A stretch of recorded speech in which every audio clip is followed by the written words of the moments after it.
नमस्कार. त्याचप्रमाणे आपण इथे आलो आहोत. नाशिक जिल्हा कार्याध्यक्ष दत्तमंदिर नाशिक जिल्हा कार्याध्यक्ष श्री अर्जुनराज सुपेनकर महाराज हे आपल्याला मंदिराविषयी अधिक विस्तृत स्वरूपात माहिती देतील. तर आपण त्यांच्याकडून पुढील माहिती ऐकून घेऊया. धन्यवाद.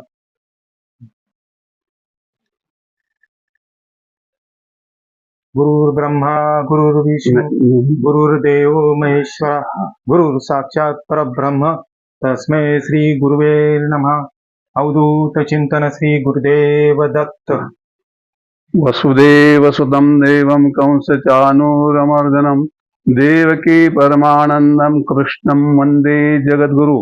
सह्याद्रशिखरी रम्यम् अत्र्यनसूयनन्दनं तं वन्दे परमानन्दं श्रीदत्तात्रेय जगद्गुरुं. श्री गोपाल कृष्ण महाराज की जय. श्री दत्तात्रेय महाराज की जय. श्री चक्रपाणी महाराज की जय. श्री गोविंद प्रभु महाराज की जय. सर्वज्ञ श्री चक्रधर स्वामी की जय. श्री सुखदानी बाबा की जय. या सृष्टीचा जगन्यंता पूर्ण परब्रह्म परमेश्वर अवतार सर्वज्ञ श्री चक्रधर स्वामी यांच्या पदस्पर्शाने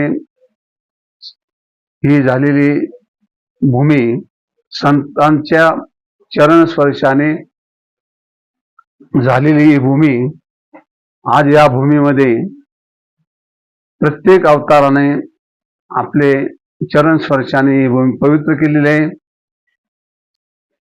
ही संत महात्म्यांची भूमी म्हणून हा नाशिक जिल्हा ओळखला जातो किंवा महाराष्ट्र म्हणून ओळखला जातो. या भूमीमध्ये जर श्रीकृष्ण भगवानाने सांगितले, यदा यदा हि धर्मस्य ग्लानिर्भवति भारत अभ्युत्थानं धर्मस्य तदात्मानं सृजाम्यहम्. जेव्हा जेव्हा सृष्टीचा ऱ्हास होतो तेव्हा प्रत्येक युगामध्ये आम्ही अवतार धारण करत असतो. अवतार धारण करण्याचा परमेश्वराचा मानस हेतू का परित्राणाय साधूनां विनाशाय चतुष्कृतम धर्म संस्थापनार्थाय संभवामि युगे युगे. माझे पवित्र साधू संत महात्मे, माझे पवित्र भक्त यांचं रक्षण करण्याकरता आणि दुष्टाचा संहार करण्याकरता मी अवतार धारण केलेला आहे. त्याचप्रमाणे हे श्रीकृष्ण भगवानांचं सांगणे, त्यांच्या मुखातून हे निघालेले शब्द आहे.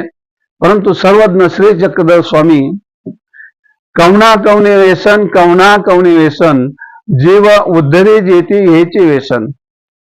स्वामी सांगतात, कोणाला कोणतं व्यसन असतं, कोणाला कोणतं व्यसन असतं. आम्हाला फक्त काय जीव उद्धारण्याचं व्यसन हे अंगी केलेलं आहे. म्हणून परमेश्वराने या भूतलावर, या सृष्टीमध्ये आपला अवतार धारण केलेला आहे. बंधूंनो, सर्वज्ञ श्री चक्रधर स्वामी पैठणला होते. पैठणच्या नंतर त्यांनी आपल्या चरण स्पर्शाने आपल्या प्रवासामध्ये त्यांनी नाशिक जिल्ह्यामध्ये प्रवेश केलेला आहे. तो शिन्नर, खोपडी आणि या पद्धतीने पंचवटी, गंगापूर, अंजनेरी आणि ब्रह्मगिरी अशा पद्धतीने त्यांनी या ब्रह्मगिरीवर आपले चरण स्पर्शाने केलेली ही भूमी आज आपल्याला सगळ्यांना पाहायला मिळते. तदनंतर अंजनेरीहून आल्याच्या नंतर तर गंगापूर नंतर आडगावच्या नंतर सुकेनाच्या नंतर निफाड, असं करत करत ते खाली राहेर नांदेड पर्यंत त्यांनी आपल्या पदस्पर्शाने ही गोदावरी दोन्ही तीराच्या काठावर स्वामींनी आपले वास्तव्य केलेले आहे. सर्वज्ञ श्री चक्रधर स्वामी ब्रह्मगिरीहून आल्यानंतर या स्थानांकडे त्यांनी आपलं परिभ्रमण करत करत राय नांदेड हा एक भाग आहे तर तिथपर्यंत स्वामींनी म्हणजे डोमेग्राम जे कमलापूर म्हणतात आज श्रीरामपूर मध्ये हे कमलापूर मोडले जातं. तर अशा पद्धतीने स्वामींनी आपले प्रयाणाच्या त्या शके 1200 या काळामध्ये तर स्वामींनी आपलं चरण स्पर्शाने केलेली ही भूमी आणि या ठिकाणी स्वामींनी ब्रह्मगिरीवर जाऊन हे अनेक भक्त होते, बायसा होत्या, नंतर डकले होते, अशा भक्तांच्या समावेश स्वामींनी आज ब्रह्मगिरीवर जाऊन त्या ठिकाणी आपलं 1 दिवसाचा मुक्काम केलेला आहे. त्या ठिकाणी बंधूंनो या 350 पायऱ्या चढत चढत चढत तर थकून गेले म्हणून स्वामींना या डखल्यांनी विनंती केली, बाबा आम्हाला भूक लागलेली आहे. मग स्वामींनी सांगितले हे उंबराचे झाड आहे, या ठिकाणी तुम्ही उंबर तोडून त्या ठिकाणी तुम्ही खाऊ शकतात. त्यानंतर त्यांनी उपहार दाखविला, नैवेद्य दाखविला. नैवेद्य दाखल्यानंतर तर स्वतः भक्तांनी खाला आणि प्रथमतः स्वामींनी आपल्या मुखामध्ये उंबराचं भोजन केलेले आणि वरती शिखरावर 2200 स्वामींनी अरबी समुद्राचं अवलोकन केलेले. त्याच्यानंतर खाली ते अंजनेरीला आले. अंजनेरीला 1 दिवसाचा मुक्काम केलेला आहे. मुक्काम केल्यानंतर स्वामींनी महादेवाचे जुने मंदिर जे आहे त्या ठिकाणी स्वामींनी आपल्या कर स्पर्शाने पान सुपारी हा विडा त्या मानधनामध्ये त्या वस्तूमध्ये त्या ठिकाणी त्याने धुवून घेतलेला आहे आणि धुवून घेतल्याच्या नंतर जे त्र्यंबकेश्वराचे जुने महादेव मंदिर जे आहे त्या ठिकाणी लिंगा विडा समर्पित केला. अहिल्या देवी आणि गोदावरी यांच्या समोर हे देवस्थान आहे. त्याच पद्धतीने स्वामींनी आपला परिभ्रमण करत करत ते गंगापूरला आले. गंगापूरला आल्यानंतर तिथं 1 दिवसाची त्यांनी मुक्काम केलेला, वस्ती केलेली. तदनंतर पंचवटीमध्ये 5 दिवस स्वामींनी आपला मुक्काम केलेला आहे. त्या ठिकाणी आज जे आपल्याला जे स्थान पाहायला मिळतं ते आपण ज्याप्रमाणे बंधारा आहे त्या बंधाऱ्याच्या मोरीजवळ म्हणजे पाटाजवळ त्या ठिकाणी स्वामींचा 1 दिवसाचा जो मुक्काम आहे. तर 5 दिवसाच्या मुक्कामामध्ये त्यांनी अनेक ठिकाणी आपल्या चरणस्पर्शाने मुक्काम केलेला आहे. जसं सुंदर नारायण त्या ठिकाणी चौक हा नमस्कारी आहे आणि नमस्कारी असल्याच्या नंतर त्यांनी पायऱ्या उतरून या गोदावरीच्या मध्यभागी तीरावर आज त्यांनी आपला चरणचारी उभे राहणे या ठिकाणी स्वामींनी प्रत्येक भक्तांना आपलं जीव उधळण्यासाठी त्यांनी ते कार्य केलेलं आहे. अशा पद्धतीनं स्वामींनी आपल्या 1191 इसवी सन 1269 या काळामध्ये स्वामींनी आडगावला आले. आडगावला 1 दिवसाचा मुक्काम केलेला आहे आणि तिथून मुक्काम केल्याच्या नंतर तर सुकेनेला आलेले आहे. तर सुकेनेला आल्यानंतर तर त्यांनी 1191 म्हणजे 1269 या वैशाख शुद्ध चतुर्थी या दिवशी स्वामी या बाणगंगेच्या तीरावर म्हणजे मौजे सुकेने व कसबे सुकेने या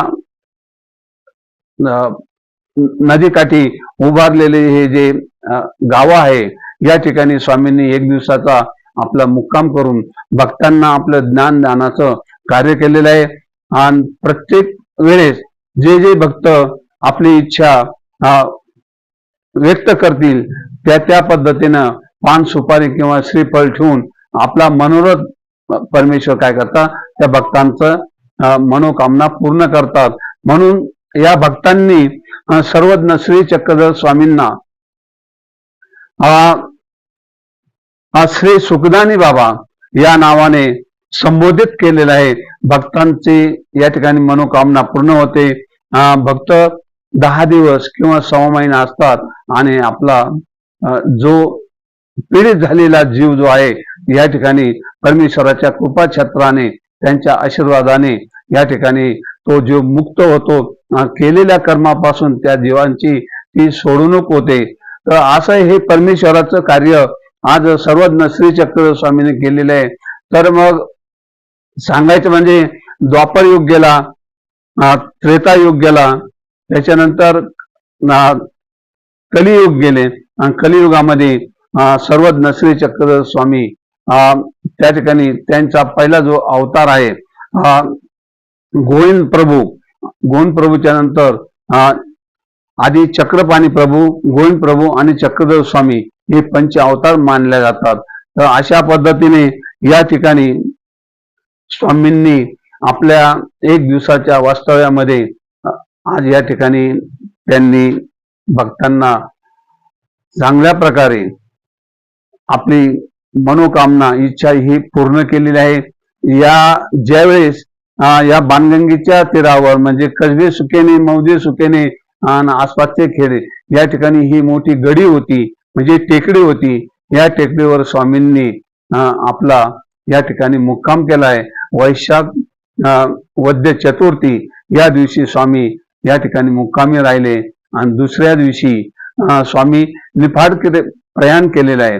तर अशा पद्धतीने स्वामी त्यावेळेस आपल्या पदस्पर्शाने भक्तांना आपलं ज्ञानदानाचं प्रचाराचं कार्य स्वामींनी ते केलेलं आहे. बंधूंनो, हा जो मोठा वाडा आहे हा शेके 1640 मध्ये याची जाधव घराण्यातली भक्त यांनी ही त्याची स्थापना केलेली आहे, त्याचं बांधकाम केलेलं आहे. हे भव्य आणि असं दिव्य हे लाकडी काम, कोरीव काम आहे. हे जसाची तसं ठेवून आज त्या ठिकाणी या मंदिराचा जीर्णोद्धार करत आहोत. या ठिकाणी सर्व आमचे सुकेनकर मंडळी, महंत आचार्य प्रवर सुकेनकर बाबा, बाळकृष्ण नाना, अर्जुनराज सुकेनकर, गोपीराज, त्याच्यानंतर राजधर बाबा, अर्जुनराज, दुसरे अर्जुनराज, तर हे या मंदिराची देखभाल करतात. दररोज सकाळी पहाटे 3 वाजता उठल्यानंतर देवाच्या गादीची सेवा करतात, देवाचे मंगल स्नान करतात, देवाची आरती करतात, पूजा करतात पहाटे 5 ते 5:30 या काळामध्ये. आणि नंतर प्रत्येक जण आपापल्या परीने नामस्मरण करतात, चिंतन करतात, पारायण करतात. अशी पूजा करून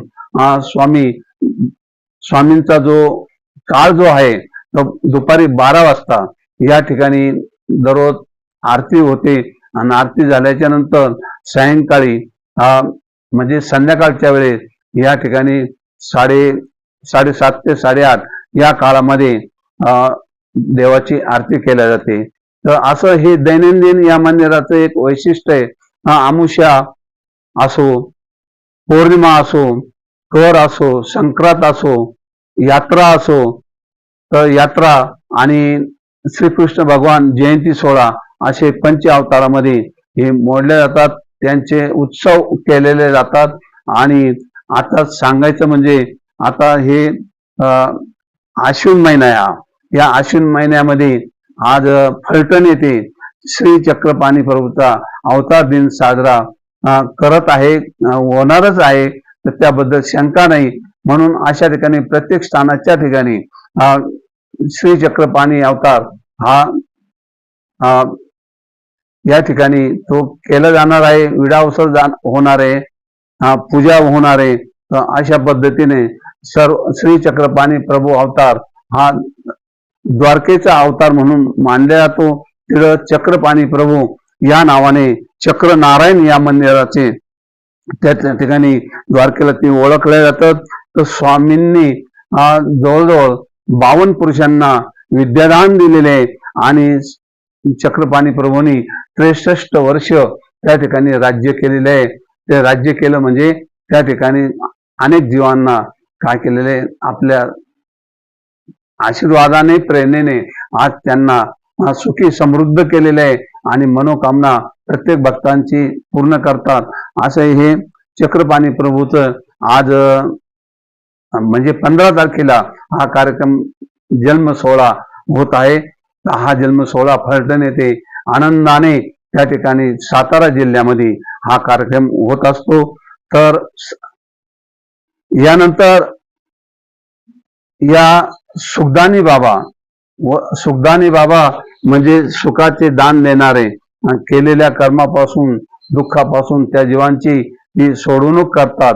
म्हणून या भक्तांनी श्री सुखदानी बाबा या नावाने ओळखल्या जातात आणि हे भक्तांचं हे ब्रीद वाक्य श्री सुखदानी बाबा. म्हणून या ठिकाणी येत शरण आल्या जेव्हा काही मरण असे, असं हे सूत्र स्वामींनी विंध्यवाद डोंगरावर त्या ठिकाणी सालबर्डी म्हणून आपलं देवस्थान आहे, त्या ठिकाणी या सस्याचं स्वामींनी काय केलेले रक्षण केलेले आणि जे दुष्ट विचाराचे माणसं होते, हिंसा करू नये म्हणून त्यांना त्यापासून मुक्त केलं, परावृत्त केलं आणि त्या ठिकाणी त्यांना अभय दिला. स्वामींनी येत शरण आल्या जेव्हा काही मरण असे, म्हणून असं हे स्वामींचं एक सूत्र आहे. आणि या ठिकाणी आज आमच्या समोर युट्यूबचे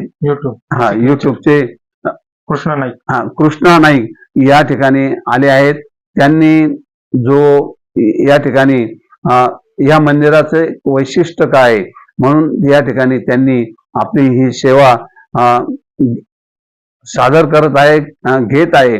म्हणून या ठिकाणी त्यांचे सुद्धा श्री क्षेत्र दत्त मंदिर मौजे सुखेने आणि सर्व सुखीनकर परिवारातर्फे त्यांचे या ठिकाणी मी अभिनंदन करतो आणि परमेश्वरांनी त्यांना आपलं कार्यामध्ये यश प्राप्त देवो अशी मी प्रार्थना करून या ठिकाणी मला जे बोलण्याची संधी दिलेली आहे ते आज मी या ठिकाणी सर्व भक्तांसाठी या ठिकाणी सर्वज्ञ श्री चक्रधर स्वामी तथा श्री दत्त मंदिर मौजे सुखेने या संस्थांच्या वतीने आणि या संस्थांच्या वतीने आज जो त्यांनी मला बोलण्याचा योग आणून दिलेला आहे, म्हणून या ठिकाणी मी माझे मनोगत या ठिकाणी माझ्या अल्पशा शब्दामध्ये मी पूर्ण करत आहे.